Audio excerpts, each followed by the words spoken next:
Buenos días.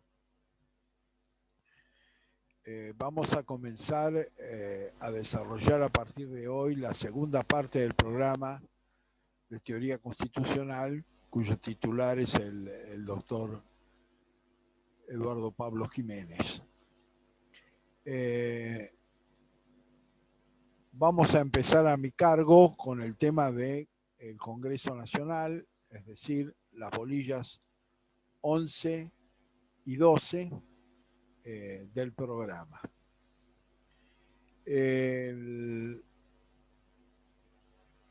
La bolilla 11 hace referencia a la estructura del Congreso y a su carácter unicameral o bicameral.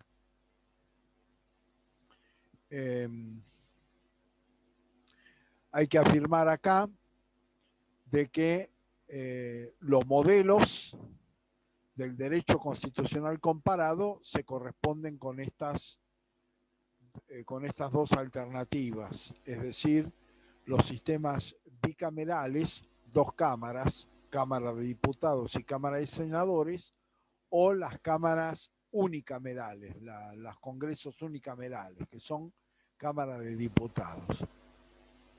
En general, los sistemas bicamerales se corresponden con los sistemas federales y los sistemas unicamerales se corresponden con los sistemas unitarios.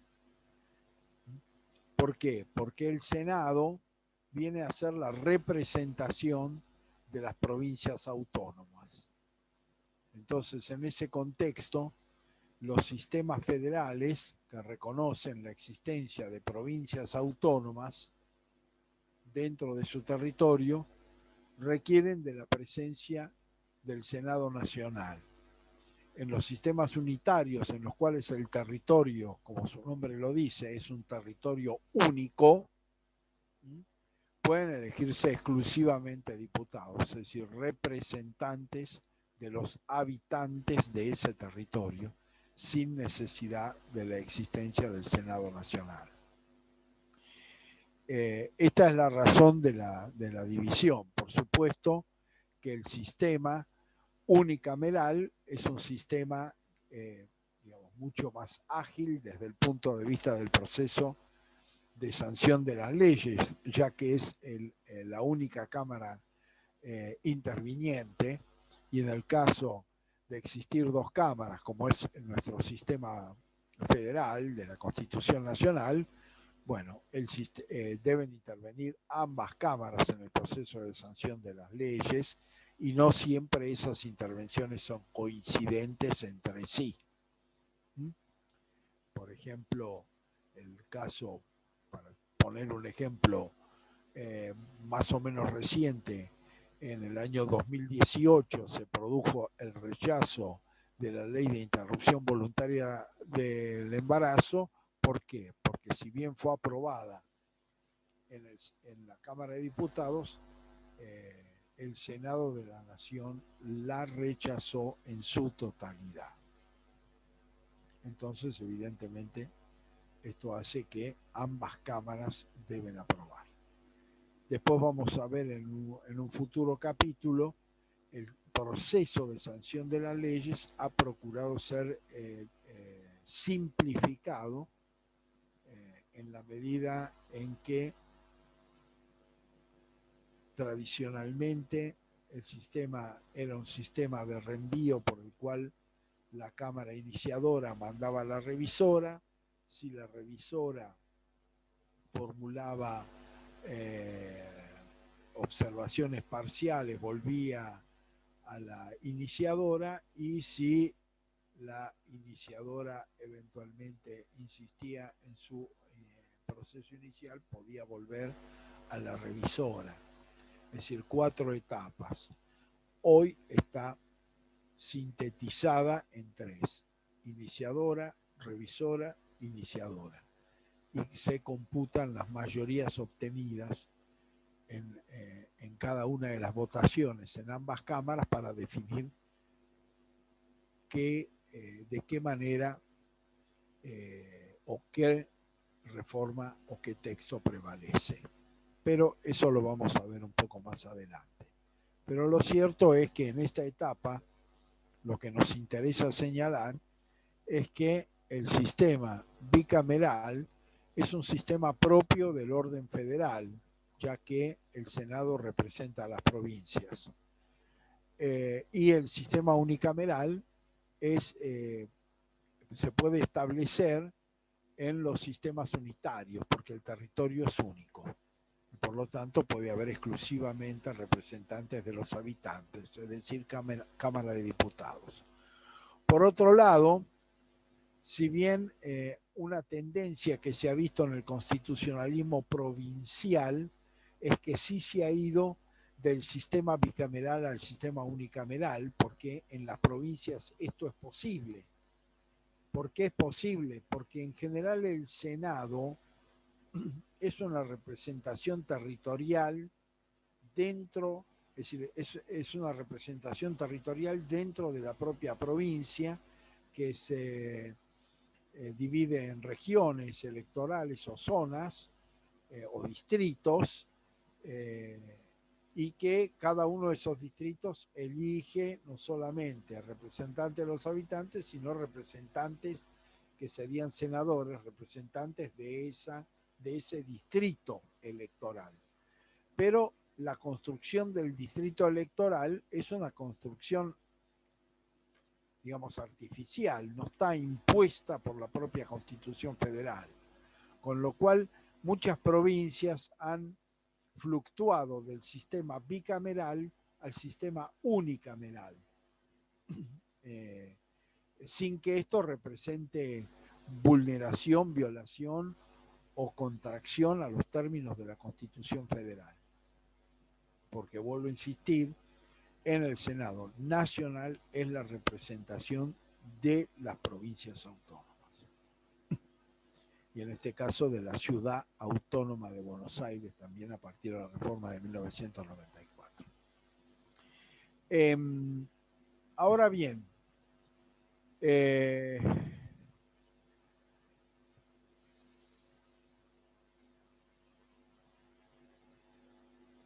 en el programa se habla de la visión institucional del Poder Ejecutivo luego de operada la reforma constitucional 94, la necesidad de su modernización de los órganos legislativos, experiencia del derecho comparado.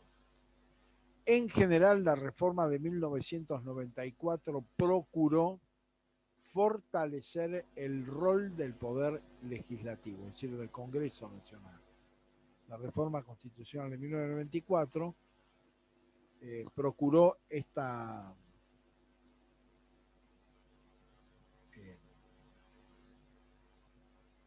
objetivo, tuvo este objetivo.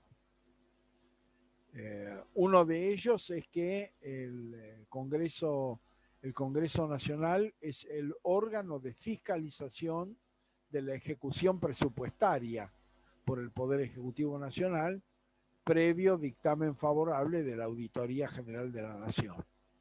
Es decir, que ahí se establece un rol de contralor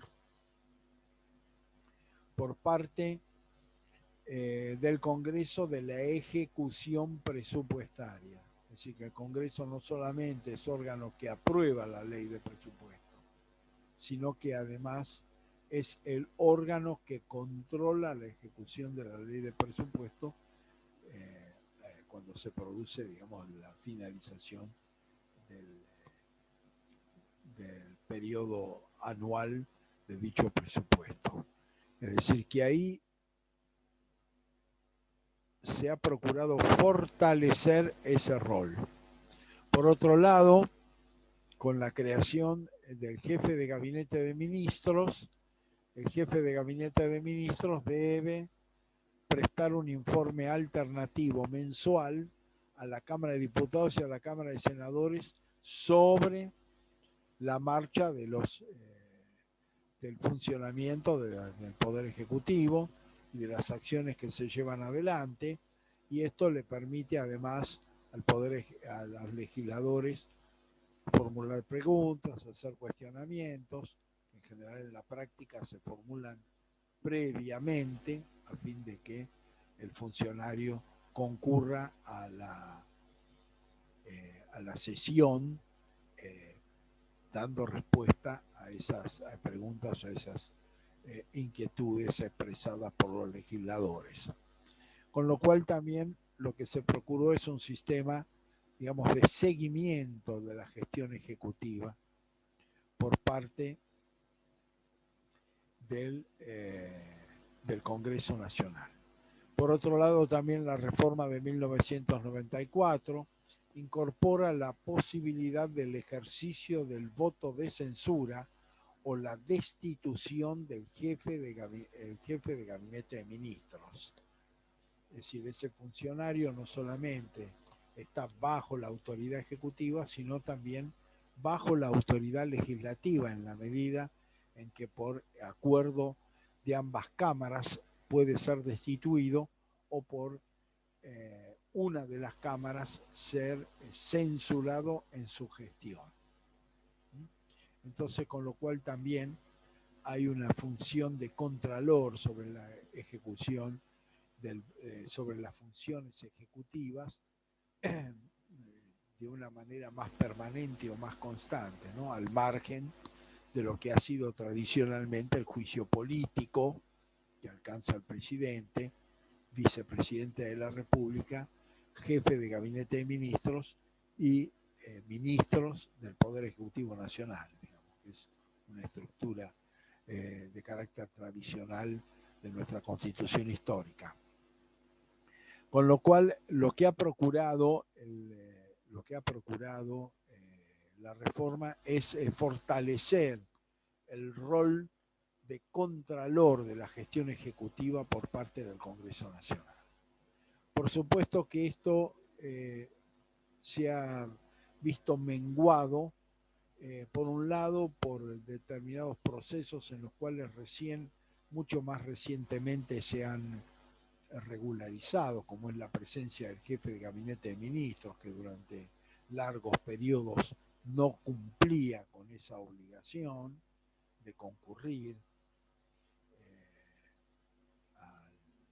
a las sesiones del Congreso, diputados y senadores en forma alterna a informar. También es cierto que hasta el momento nunca el Congreso ejerció ni voto de censura ni destituyó a un jefe de gabinete de ministros hasta la actualidad, con lo cual también esa función no se ha tornado operativa en la práctica legislativa, y por ende no han generado el resultado que eventualmente desde el punto de vista práctico se esperaba en relación a la gestión de contralor a cargo del al Congreso Nacional. También hay que sumar a ello que la iniciativa legislativa propia del Congreso también se ha menguado, en el sentido de que muchos proyectos avanzan y son aprobados en la medida en que son acompañados por el Poder Ejecutivo Nacional, ya sea a través de su iniciativa legislativa, es decir, porque son impulsadas desde el Poder Ejecutivo Nacional, o eventualmente porque cuentan con el apoyo político del Poder Ejecutivo Nacional. Es decir, que esto influye también en la labor legislativa concreta del propio Congreso. Por ende, bueno, se ha procurado por distintos mecanismos. También hay que decir que si bien la Constitución constitucionalizó los decretos de necesidad y urgencia y el veto parcial, la posibilidad de que el Poder Ejecutivo vetara en parte un texto legal y publicara la otra parte de la ley sancionada, pero la Constitución establecía la existencia de una comisión bicameral para el análisis tanto del veto parcial como de los decretos de necesidad y urgencia, que en realidad recién se estableció reglamentariamente en el Congreso en el año 2006. Con lo cual, evidentemente, hasta ese momento no hubo un control efectivo, tal cual la Constitución lo fijaba, de esos decretos y de ese veto parcial. Entonces, la regla general era que entraban a ser operativos. Entonces, también la propia conducta del Congreso menguó las atribuciones que la propia Constitución le otorgaba, por ejemplo, en este caso, para el control de los decretos de necesidad de urgencia y para el control del veto parcial. Por otro lado, también la reforma de 1994 estableció, en el caso del dictado del estado de sitio durante el receso del Congreso, por conmoción interna, por ejemplo, en caso de conmoción interna, que le corresponde al Congreso, si lo dicta el Poder Ejecutivo en su receso, el Congreso tiene derecho a revisar esa decisión, con lo cual ya no era, digamos, la conducta que había sido regla general hasta la reforma del 94, que durante el receso, que además era de 6 meses, el Congreso el Poder Ejecutivo podía declarar el estado de sitio y no era revisado por el Congreso, es decir, operaba efectivamente durante todo el periodo de receso. Bueno, todas estas situaciones han tendido, digamos, a procurar dar un rol más operativo al Congreso y sobre todo de contralor sobre la gestión ejecutiva, aunque vuelvo a insistir, algunas de sus instituciones no fueron lo suficientemente operativas en forma inmediata, y otras no han sido efectivamente ejercidas por el Congreso. Pero la voluntad del constituyente fue darle un rol evidentemente más significativo al poder legislativo y sobre todo en el contralor de la función ejecutiva.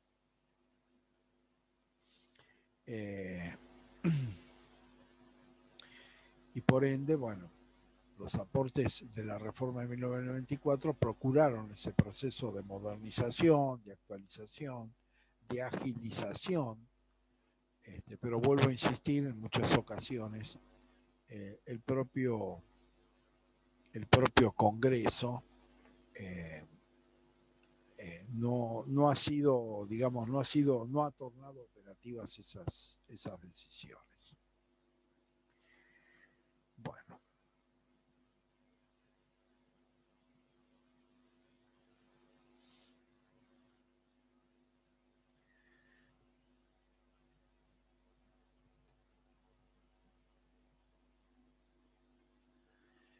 Bueno, acá luego se hace referencia a la integración, a la composición de la Cámara de Diputados y de la Cámara de Senadores.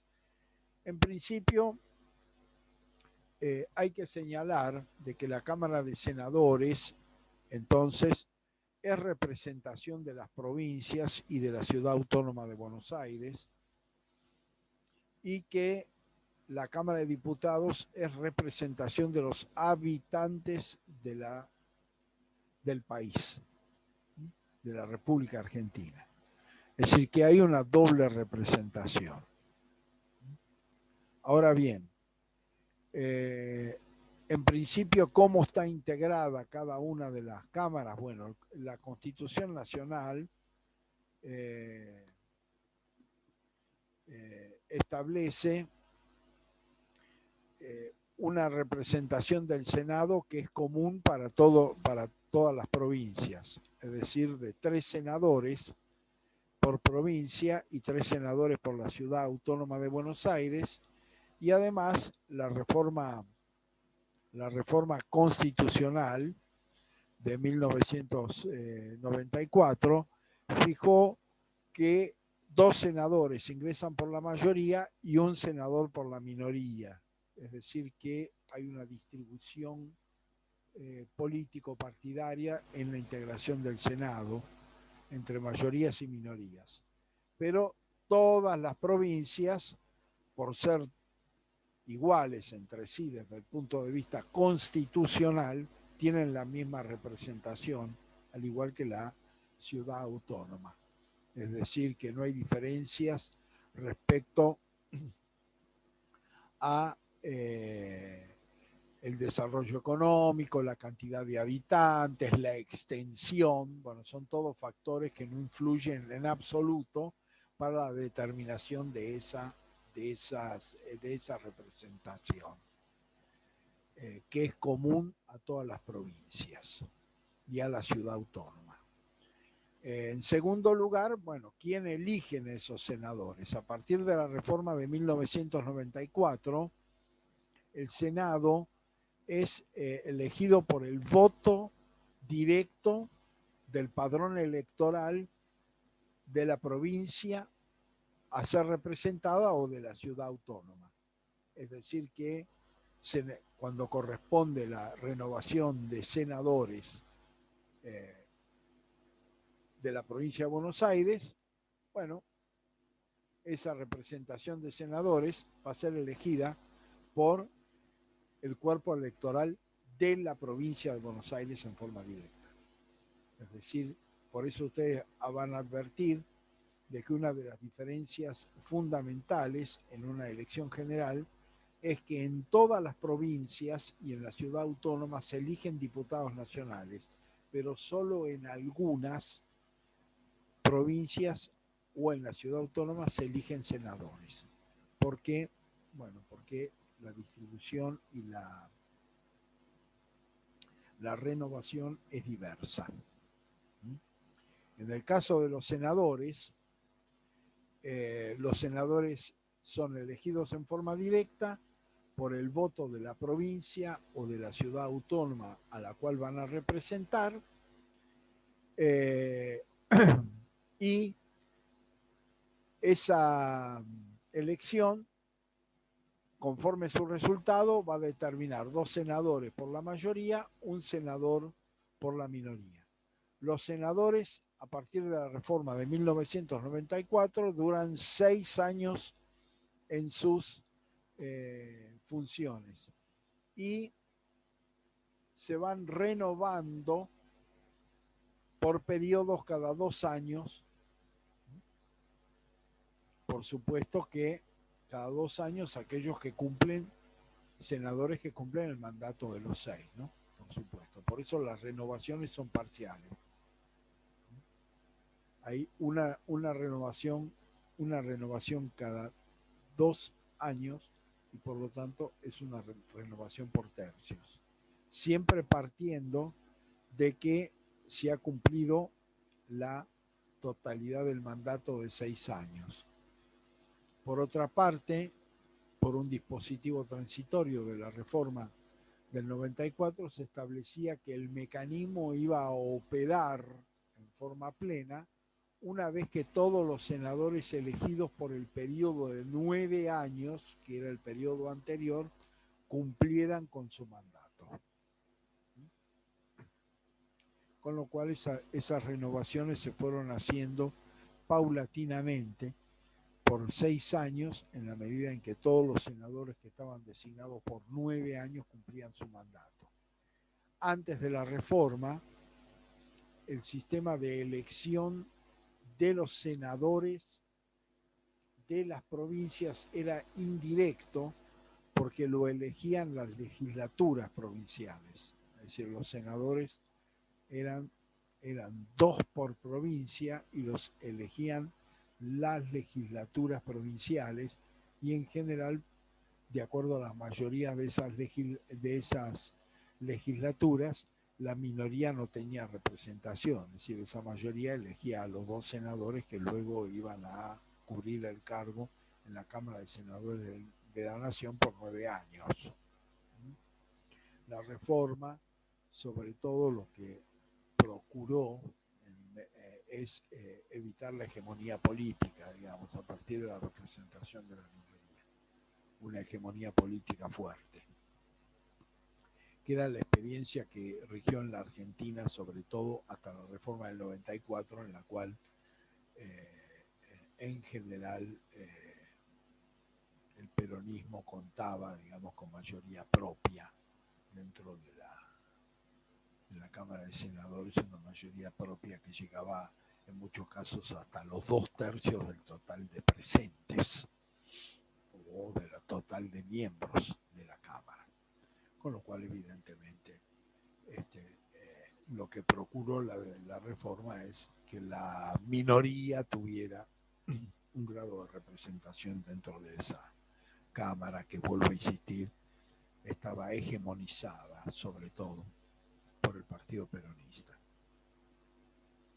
por el predominio del peronismo en las provincias, fundamentalmente.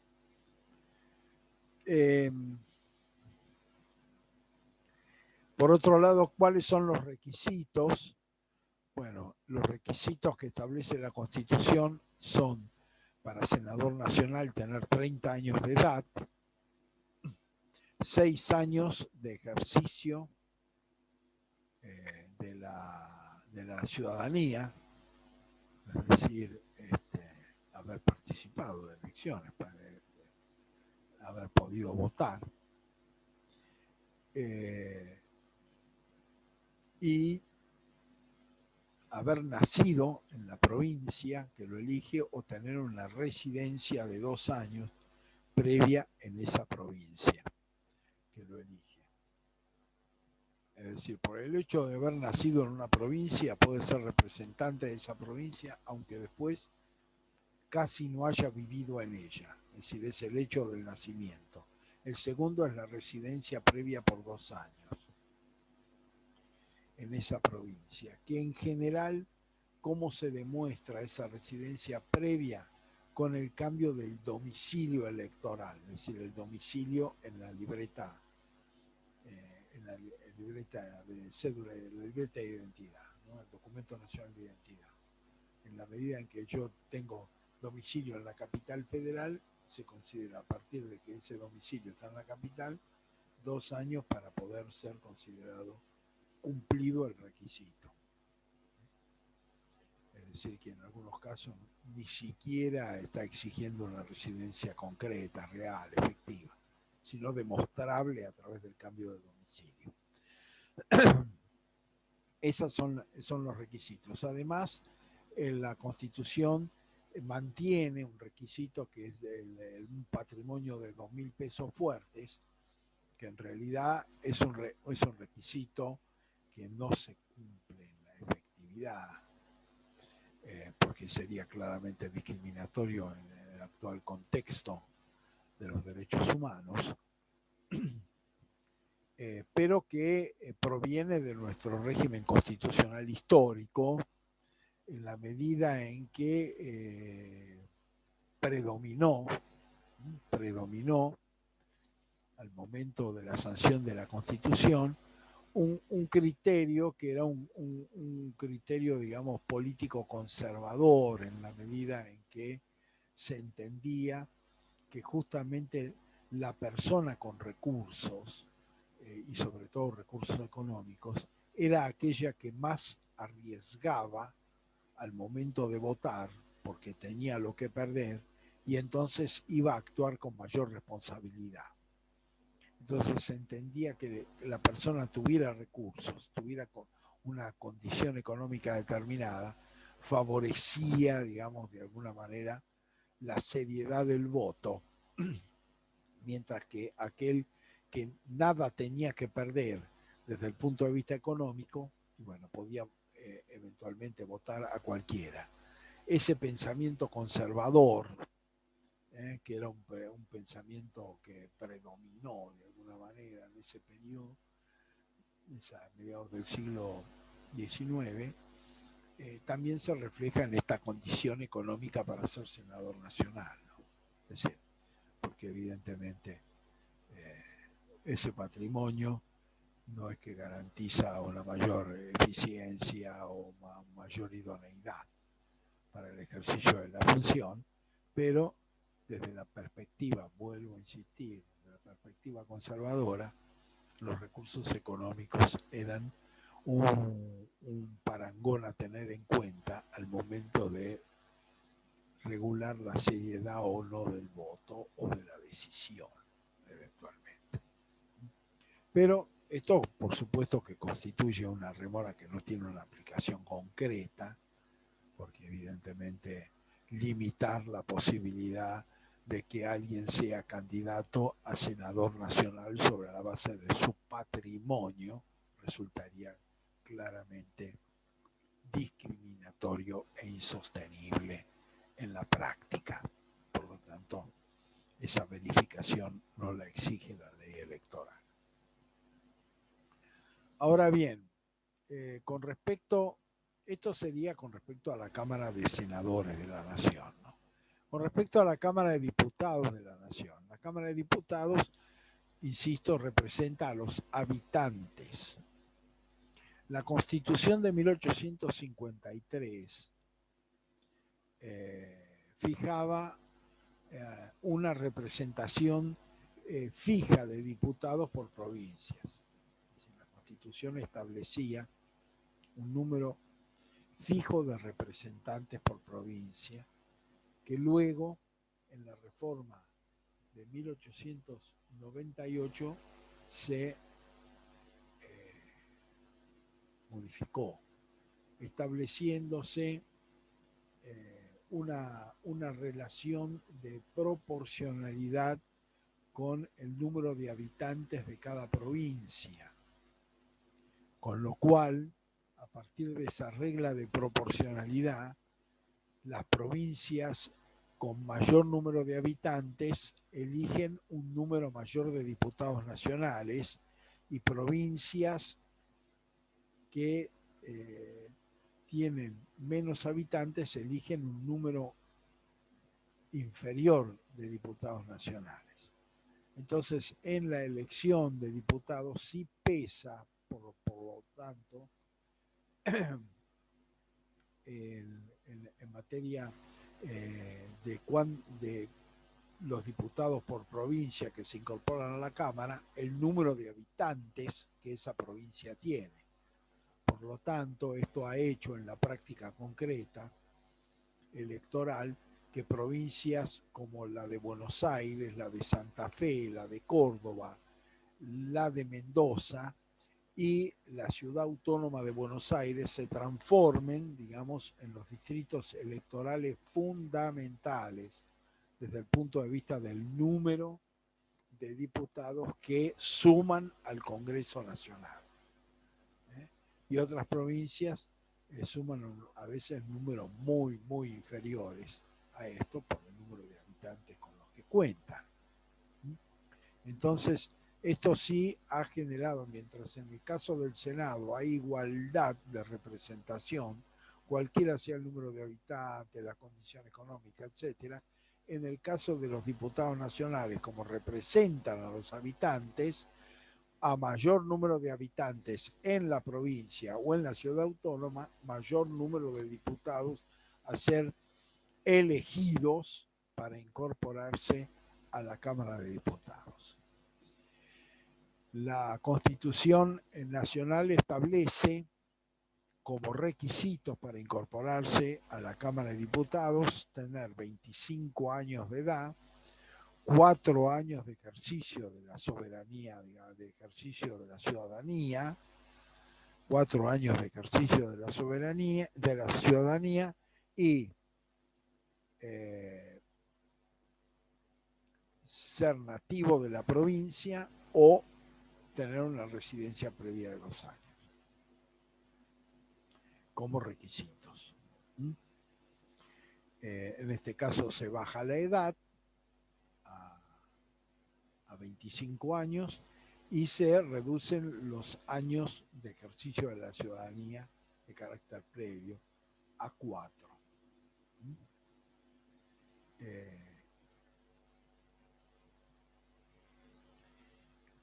Y estos serían, digamos, los requisitos básicos e indispensables para poder ser candidato a diputado nacional.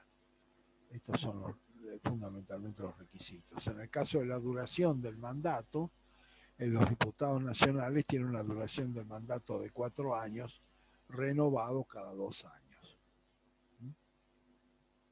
Lo que establece la Constitución, cosa que en la Argentina fue, digamos,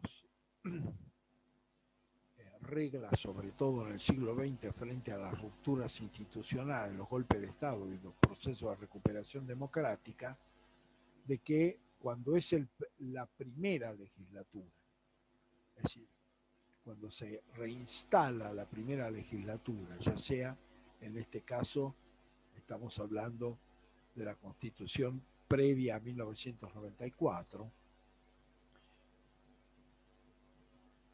eran 2 años de mandato de los diputados, entonces en la primera legislatura se elegía al 100% de los integrantes y por sorteo había que fijar cuál era el 50% que se renovaba a los 2 años y cuál el 50% que se renovaba a los 4 años. A partir de ese momento, todos cumplían 4 años en el mandato. En el caso de los senadores nacionales, era también ese sorteo para fijar. Eran 9 años que se renovaban cada 3 años, con lo cual había que sortear quiénes se iban los primeros 3 años, quiénes se iban a los 6 años. Cuando se llegaba a los 9, por supuesto que ya las renovaciones también eran completas, porque los que habían entrado a la renovación de los 3, ya al periodo posterior a la renovación de los 9 años, ya también cumplían los 9 años, ¿no? Es decir, que era un proceso frente a esta situación de anormalidad que significa la renovación permanente total de la Cámara de Diputados y total de la Cámara de Senadores, cosa que no se da en la Argentina a partir de 1900, del 10 de diciembre del 83 hasta la actualidad. La renovación se ajusta a el proceso constitucional. Por otro lado, hay que señalar de que el régimen, digamos, el régimen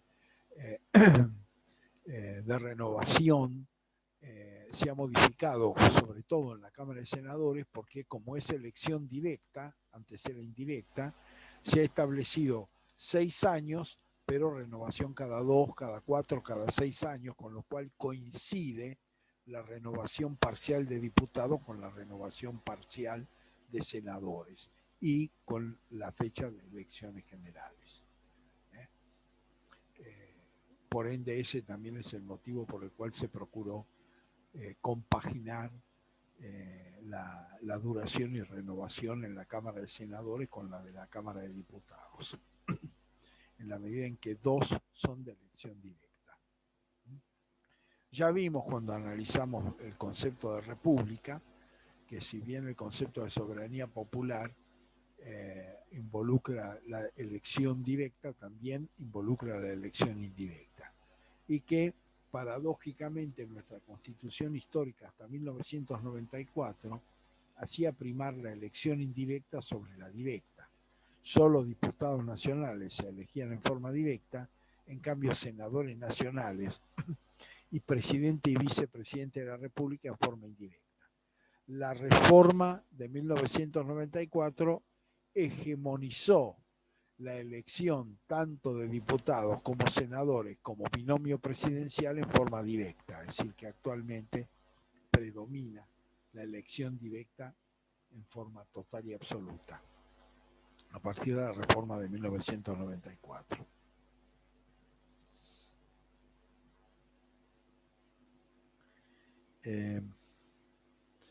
Bueno, esta bolilla también hace referencia al vicepresidente de la República y su rol como presidente del Senado de la Nación.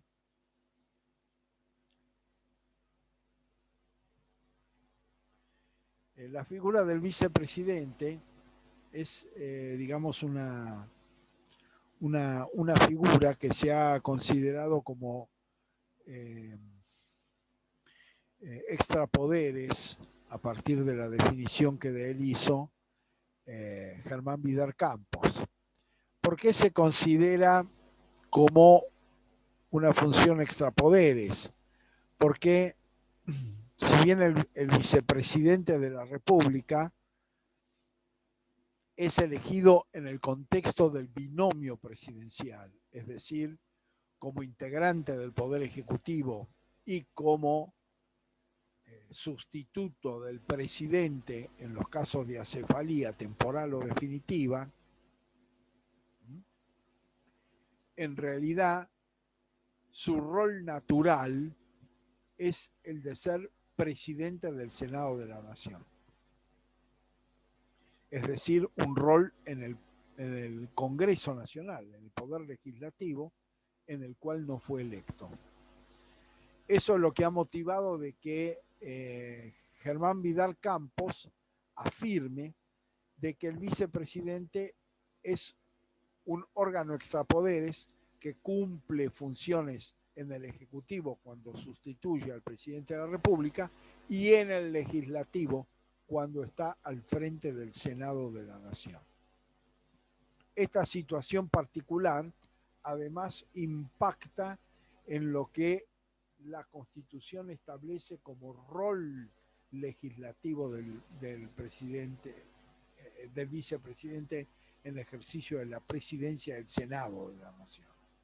En principio, como presidente, tiene todas las funciones administrativas del Senado, es decir, todo lo que tiene que ver con el funcionamiento administrativo, empleados, funcionarios, distribución de espacios físicos dentro de las cámaras, es decir, las oficinas, todos esos aspectos, el funcionamiento del personal, el personal administrativo, de la propia Cámara de Senadores, etcétera, todo pasa por la conducción del presidente del Senado, es decir, el vicepresidente de la República.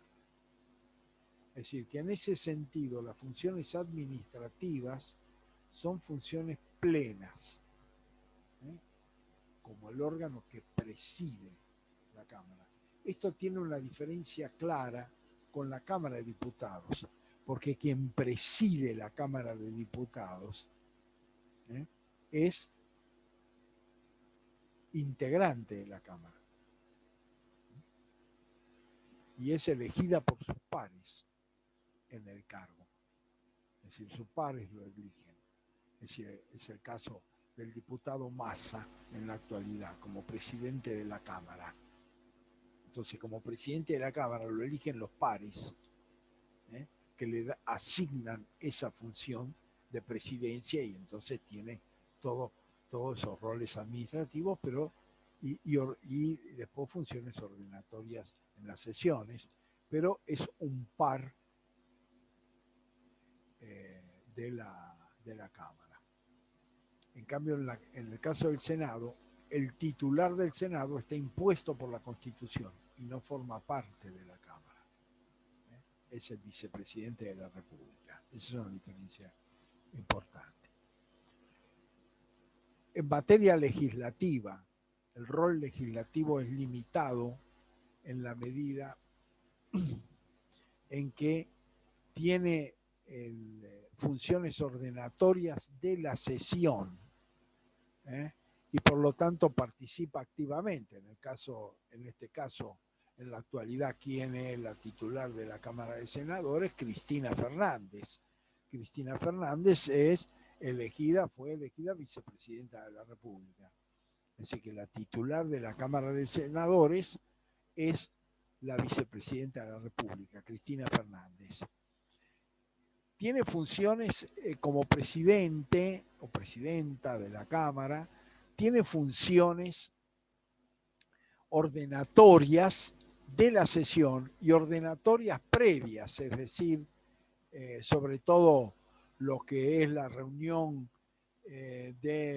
con los titulares de los distintos bloques parlamentarios de la Cámara de Senadores para fijar el orden del día, establecer, acordar la convocatoria a las sesiones ordinarias, establecer el temario, que generalmente se acuerda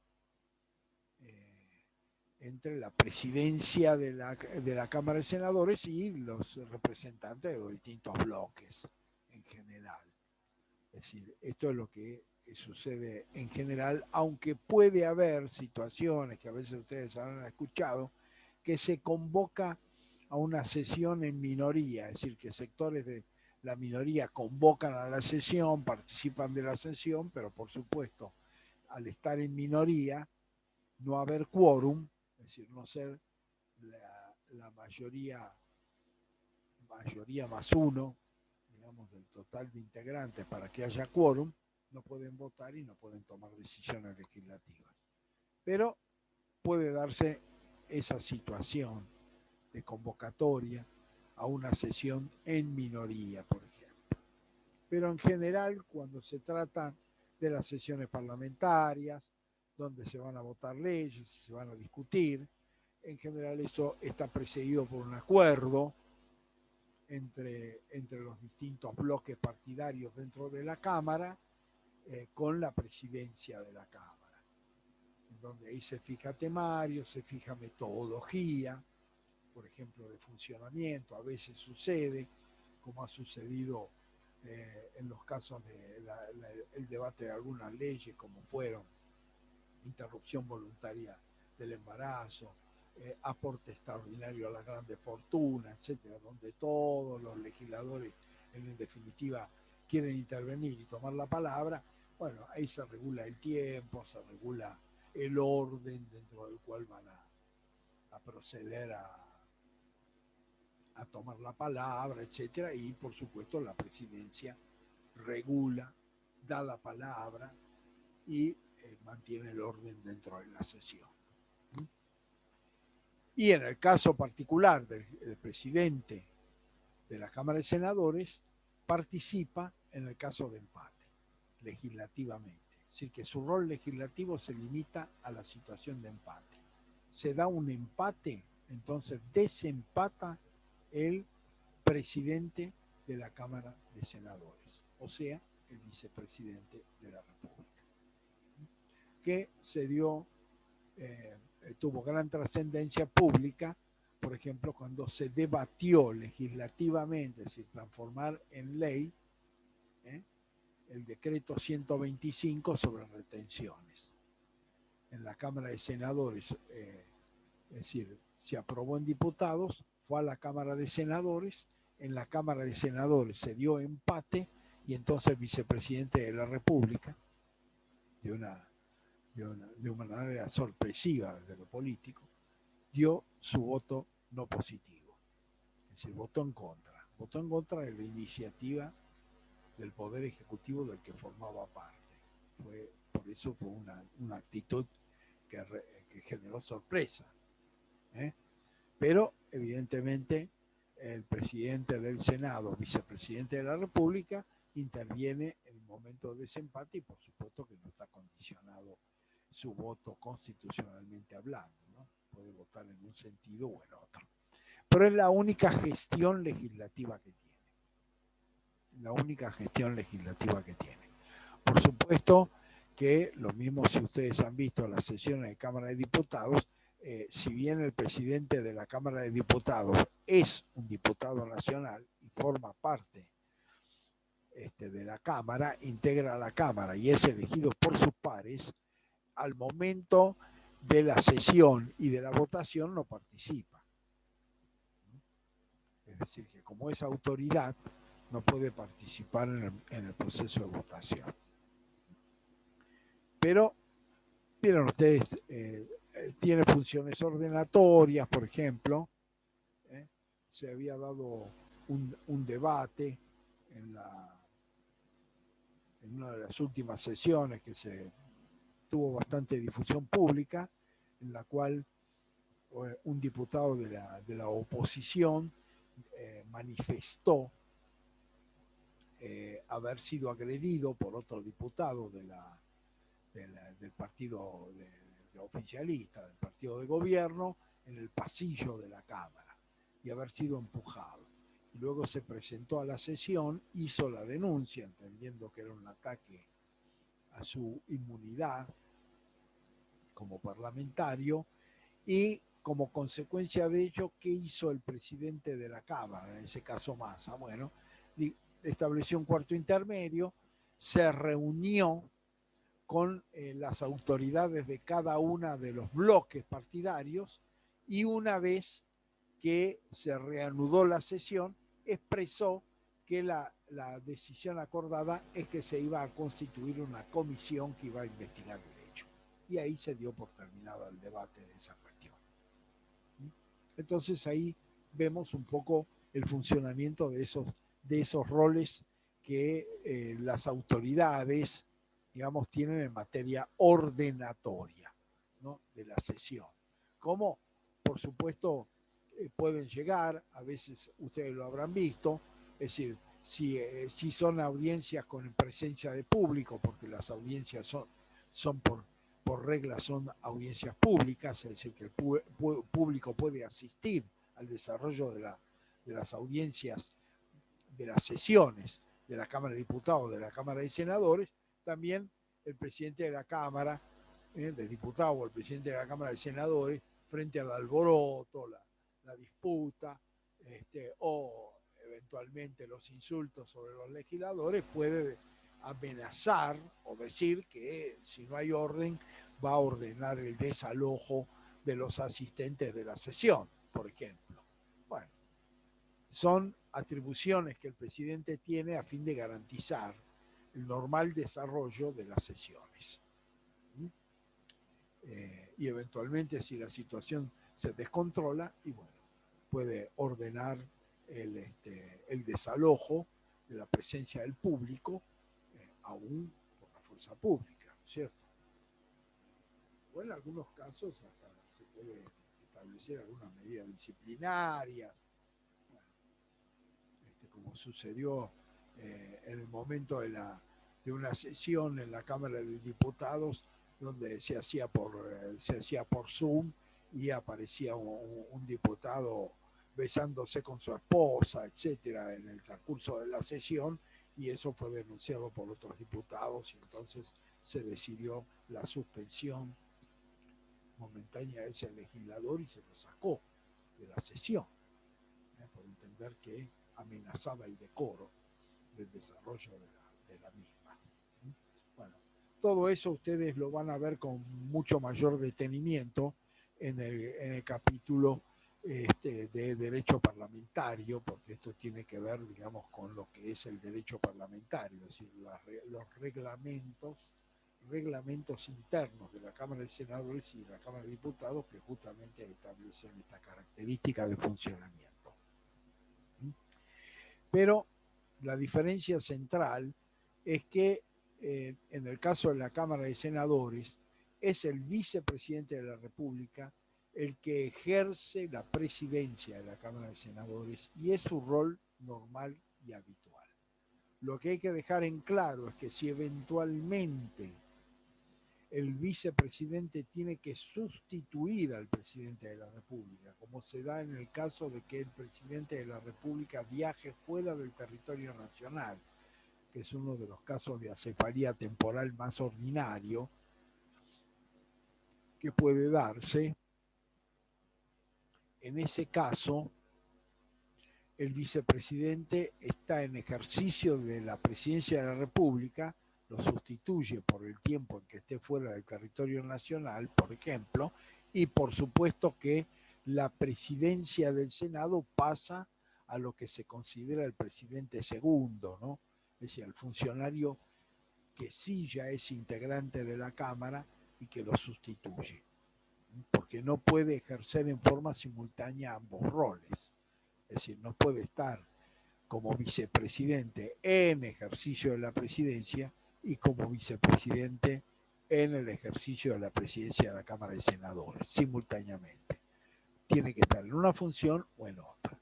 Si está reemplazando al presidente, la función de presidente de la Cámara de Senadores pasa a quien le sigue en el orden de jerarquía de autoridad que la propia Cámara ha fijado. Y mientras está como presidente de la Cámara de Senadores, no puede sustituir al presidente, es decir, el presidente electo está en ejercicio. Esto también es una limitación que, que se establece en lo que se refiere al rol del vicepresidente de la República como presidente del Senado de la Nación. Bueno, por otro lado, respecto a las incompatibilidades y la remuneración, en principio son incompatibilidades vinculadas a su carácter de funcionario público. Es decir, no puede estar ejerciendo actividades privadas que eventualmente colisionen o entren en confrontación con su rol legislativo propiamente dicho. Por lo tanto, los legisladores no pueden ejercer funciones o actividad privada que pueda entrar o que sea incompatible con la función pública que llevan adelante, para que no se ejerza ningún tipo de confrontación o enfrentamiento entre la labor legislativa y la labor privada o la labor particular que llevan adelante los legisladores. Por lo tanto, en ese sentido, el legislador debe ser cuidadoso, no estar llevando actividades particulares que puedan entrar en colisión o que eventualmente puedan utilizar la influencia del legislador para la obtención de beneficios. Todo esto serían conductas incompatibles con la función pública a las cuales el legislador, ya sea diputado o senador, está sometido. Respecto al tema de la remuneración, en la actualidad existe un acuerdo entre la Cámara de Senadores y la Cámara de Diputados de fijar el aumento de la dieta, es decir, que es la remuneración legislativa, en el porcentaje que se le otorga o que se acuerda al personal administrativo de la legislatura nacional, es decir, de la Cámara de Diputados y de la Cámara de Senadores. Por lo tanto, hay un acuerdo en ese sentido. Hay que tener en cuenta que, a diferencia que puede resultar en otros ámbitos, en principio los diputados y los senadores se establecen su propia remuneración. Pueden establecer su propia remuneración. En la actualidad, el acuerdo que existe en este momento, que compatibiliza el aumento, lo que serían los aumentos salariales, con los aumentos de las dietas de los diputados y senadores nacionales. Y esto es un acuerdo que a su vez rige entre ambas cámaras. En la práctica no es un imperativo constitucional, es decir, diputados y senadores podrían fijar criterios diferentes, pero en última instancia lo que se procura en la actualidad, al menos, es que haya una compatibilidad en el sentido de acompañar el aumento de las dietas legislativas con el aumento de los salarios de los trabajadores legislativos en general, ¿no? Aunque esto, vuelvo a insistir, es un acuerdo entre las autoridades de la Cámara y por supuesto consensuado con los distintos bloques partidarios, pero es un acuerdo entre las autoridades de ambas cámaras, que eventualmente puede modificarse en el futuro, pueden establecerse criterios autónomos de determinación de ingresos, de remuneración. Para ambas cámaras sí pueden establecerse en forma independiente o autónoma. Por supuesto que en general además esas remuneraciones tienen otros complementos, ¿no? Que también varían porque van cambiando respecto a la residencia, por ejemplo. Si es un diputado o un senador por la provincia de Buenos Aires o por la ciudad autónoma de Buenos Aires, bueno, no necesariamente tiene que residir en la ciudad autónoma o naturalmente reside en ella. Si está en la provincia de Buenos Aires, puede trasladarse en gran medida, no residir, pero hay otros que están mucho más alejados, diputados y senadores que sí, entonces hay un plus que incorpora esto dentro de la remuneración, es decir, un diputado, un senador de Jujuy, de Salta, de Tucumán, de Tierra del Fuego, Santa Cruz, etcétera, cuando se va a trasladar en forma permanente y necesita establecer una residencia en lo que es la sede de la Cámara, que es el Congreso Nacional en la ciudad autónoma de Buenos Aires y que a su vez es capital de la República. Y también para los traslados, es decir, pasajes en avión, etcétera, etcétera, bueno, que son complementos que también existen, además de las remuneraciones propiamente dichas. Bueno, un poco para cerrar la clase de hoy y como una introducción a la próxima bolilla, hay que decir de que la Cámara de Diputados y la Cámara de Senadores compiten en un pie de igualdad. Es decir, esta es la idea fundamental, ¿no?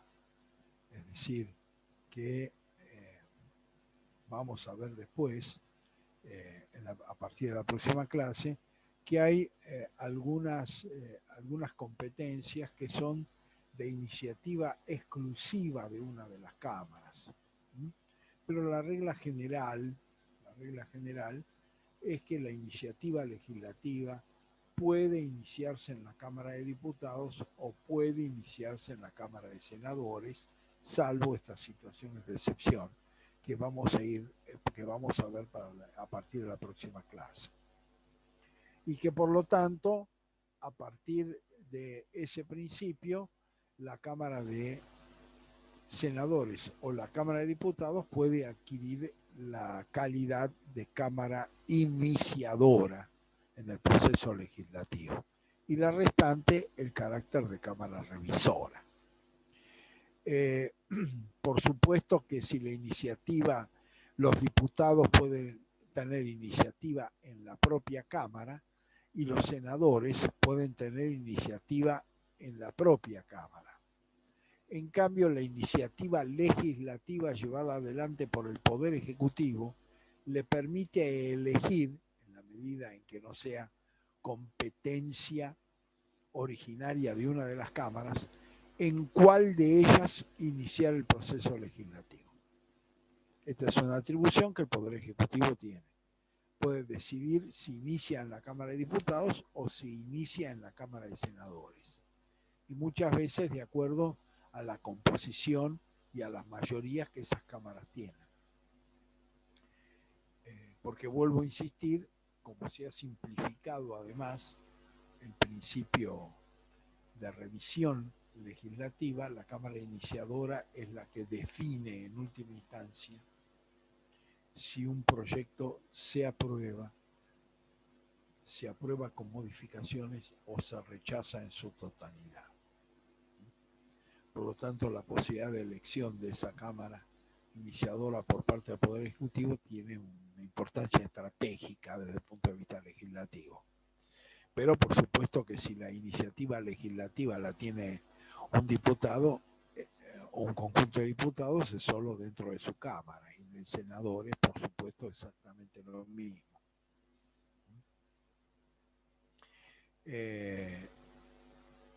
La ciudadanía tiene iniciativa legislativa, bueno, la tiene en el marco de lo que se conoce como Instituto de Iniciativa Legislativa, el Instituto de la Iniciativa Legislativa está incorporado en el artículo 40 de la Constitución, reformada en 1994, y le permite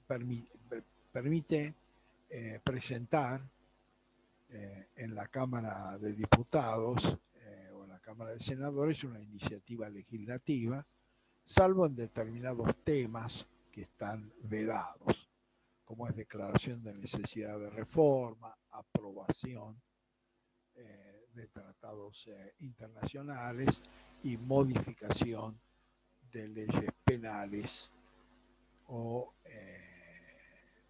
leyes impositivas. Tiene limitaciones en ese sentido. Pero el resto puede presentar iniciativa.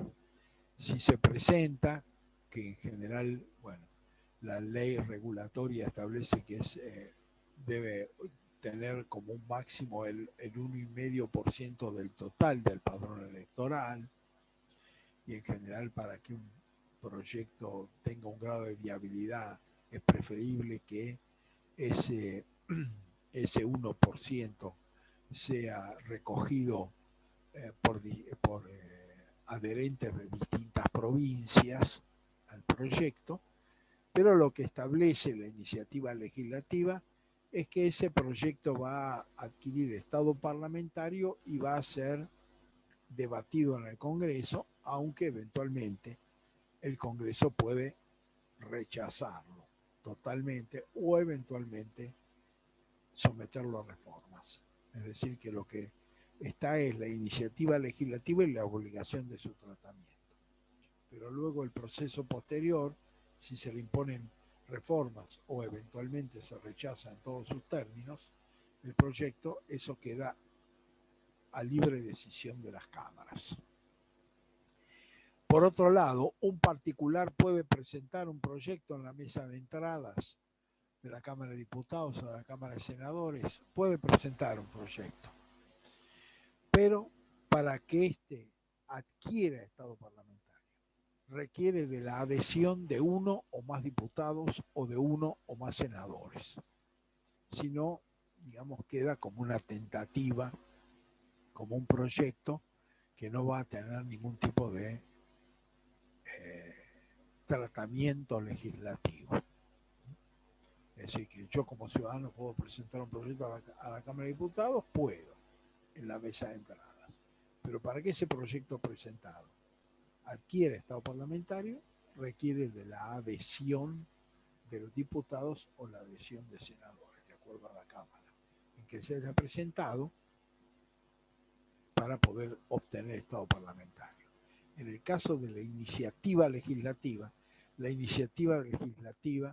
presentada en los términos legales genera estado parlamentario del proyecto, pero eventualmente después la Cámara es libre de aprobar, reformar o rechazar ese proyecto presentado. Bueno, dejamos acá y nos vamos a ver entonces el día miércoles, donde vamos a seguir con el desarrollo de la bolilla 12. Hasta el miércoles. Profe, ¿le puedo hacer una pregunta rápida? Sí. Eso en el recuperatorio, ¿a qué hora sería? A la misma hora que se tomó el otro, a las 8. Dale, muchas gracias.